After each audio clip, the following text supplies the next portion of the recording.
George Papadopoulos, has a new book out called Deep State Target: How I Got Caught in the Crosshairs of the Plot to Bring Down President Trump. Probably the most accurate title of a book in a long time. He joins us tonight. George, thanks very much for coming on. So briefly describe your experience with the woman you believe was sent to spy on the Trump campaign by the Obama administration. Sure, that's a great question. And I received an unsolicited email in September of 2016 from a man named Stefan Halper, who was suggesting that he wanted to pay me $3,000 to write a report on energy security questions that I was a recognized expert on at the time in Israel, Turkey, and Cyprus. And I looked him up. I'd never heard of him before. I just saw that he had worked in 4 U.S. administrations, and he was a professor at Cambridge. So I accepted his offer. He flew me to London, where he paid a 5-star hotel, my flight. And he said, before I meet with you, I need you to meet my assistant. And he put this assistant in an email chain along with me. And I saw her name was Azra Turk. I recognized it as Turkish, which was a bit suspicious right away because my policy positions throughout my entire career were very hostile to Turkey. So when I noticed a Turkish name, I didn't understand why she'd be involved. But anyways, I went and I met with her, and she was very suggestive, as you can understand. Younger, very flirtatious, and I right away understood that this wasn't a Cambridge assistant. And, she barely spoke English, she was very flirty, and was trying to do 2 things. One, to extract information about my professional connections in the Middle East, and 2, to see if I had any information that she could potentially extract for me about Trump in Russia, which of course is nonsense. And so anyways, after I meet with her, she is then introduced to me again the next day with Stefan Halper, where she goes from this suggestive young lady to now pouring us coffee. And Stefan Halper is very belligerent. I explain it in my book how belligerent he is, how he invited me to basically castigate me about my policy positions. And of course, Azra Turk then took me to dinner and was just basically trying to extract information. I was very suspicious. And, from that moment, I knew there was something wrong, and I was laughing about it. But now, of course, the New York Times reported that she was some sort of agent, but I don't think she was FBI. I think she was CIA. But she was dispatched by the Obama administration. Barack Obama was the president of the United States, led the executive branch, including CIA and FBI and every other agency, to spy on, in effect, the Trump campaign. Am I missing something, or is that what happened? That's absolutely what happened, and I want to make something very clear here. I don't think President Trump was tweeting about UK interference out of the blue for no reason last week, because let me explain why. The day I met with Stefan Halper and Azra Turk in London, I was invited by the British Ministry of Foreign Affairs to meet with them at their offices, including with Tobias Ellwood, who was the number 2 at the time under Boris Johnson. So clearly, when the New York Times suggested in their reporting today that the British were told of this operation, I believe the British actually were actively spying on me as well. And I think part of what President Trump was tweeting last week about the British spying was about this involvement in this operation in London. So I guess we have a lot more to find out. I would just remind you, you wound up going to jail briefly, correct? Yes, I did. I went for 11 nights. So you go to jail. You didn't spy for Russia. It turns out you didn't do anything wrong, and your life is destroyed. But we shouldn't figure out how this happened because why? I don't know. George, congratulations. I think we definitely need to find out. You think? Yes, I think we do. And your book is a good way to start that process. Thanks for joining us tonight, George. Thanks a lot for having me. Thanks a lot for having me, Tucker. Thank you. Of course. Now to our exclusive interview with President Trump, which wrapped up just moments ago. Chief Intelligence Correspondent Catherine Herridge is live at the White House tonight. Good evening, Catherine. Well, thank you, Mike, and good evening. We've just finished 20 minutes sit down with President Trump. We've covered a wide variety of topics, including the Attorney General William Barr, who refused to go to the House Judiciary Committee on the basis that he would take questions from committee staff lawyers. He also addressed the issue of whether he would allow the former White House counsel Don McGahn to testify to Congress. Here's part of the interview. Well, I've had him testifying already for 30 hours. So is the answer no? And it's really, so I don't think I can let him and then tell everybody else you can't, because especially him, because he was a counsel. So they've testified for many hours, all of them. Many people. So as far as you're concerned, it's kind of done. I can't say, well, one can and the others can't. Okay, so is it done? I would say It's done. We've been through this. Nobody has ever done what I've done. I've given total transparency. It's never happened before like this. So Congress should be. They shouldn't be looking anymore. This is all. It's done. Even my finances, it must have been looked at for $35 million. I assume they looked at my taxes. I assume that Mueller looked at my financial statements for $35 million, and having 20 people plus 49 FBI agents and all of the staff and all of the money that was spent. I assume they looked at my taxes, which are fine, and I assume, except they are under audit, by the way. I will tell you that officially, because the New York Attorney General is coming at you pretty hard.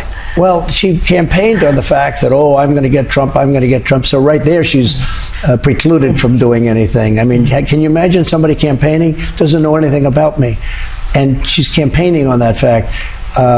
So I assume that for the $35 million, they've gone through everything. My taxes, my financial statements, which are phenomenal, they've gone through everything. And I'm so clean. Think of it. After 2.5 years and all of that money spent, nothing. Very few people could have sustained that.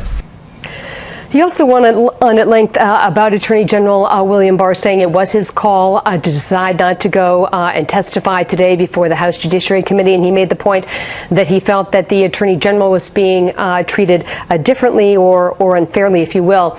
We also asked him about Venezuela, and specifically if there was a physical threat to Juan Guaido or if he was detained, how the U.S. would respond. Here's part of that section. He's actually a brave person, and because I know what he's going through, I'm speaking to our people all the time. He's a brave guy, and what's happening in Venezuela is sad. When you look at 20 years ago, it was one of the wealthiest countries in the world, if you think about it, and now they don't have food and they don't have water, and people are dying from hunger. It's a very, very serious situation. What are your red lines in Venezuela?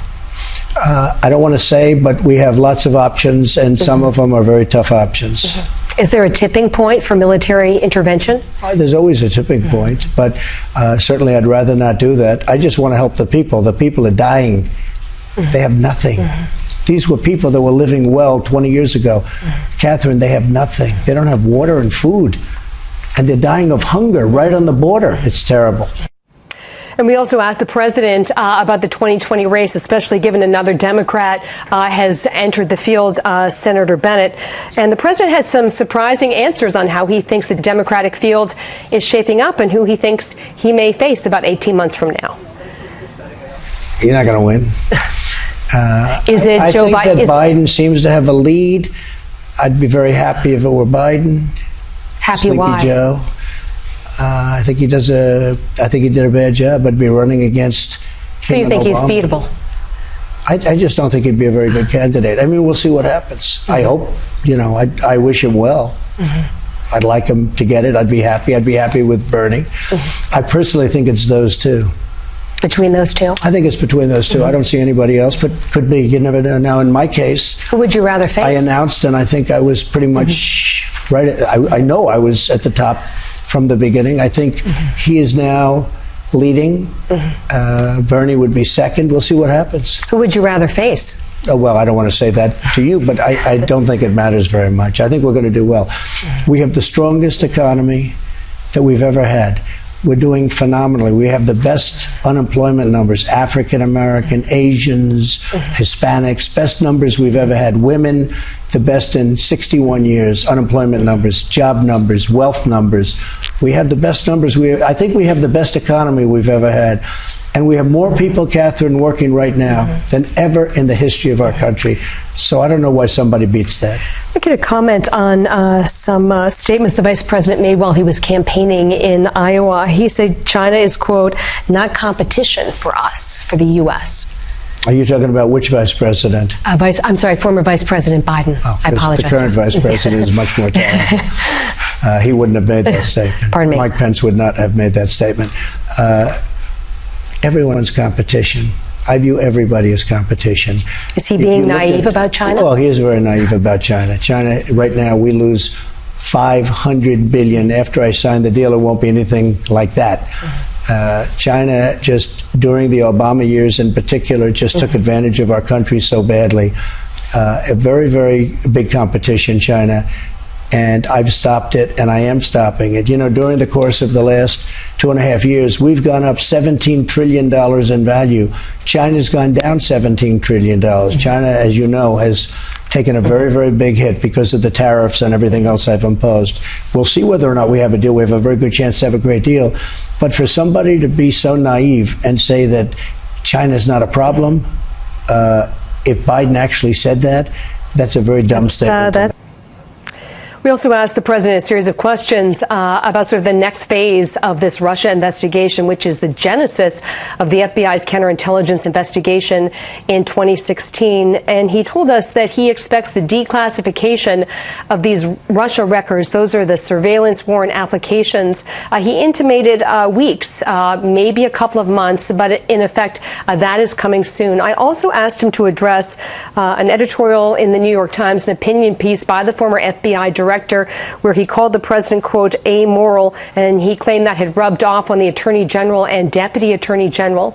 I asked the president if you take Director Comey kind of out of the mix or the equation, if you will, over the last couple of years, whether the country would really be in the same place. And the president essentially said that he felt that Director Comey shared a lot of the blame for where we are today and the division, if you will, Mike, in the country. Fascinating conversation. Congratulations, Catherine. Thank you. Thanks very much. You can see more of Catherine's exclusive interview with President Trump tonight at 11 p.m. Eastern on Fox News at Night with Shannon Bream.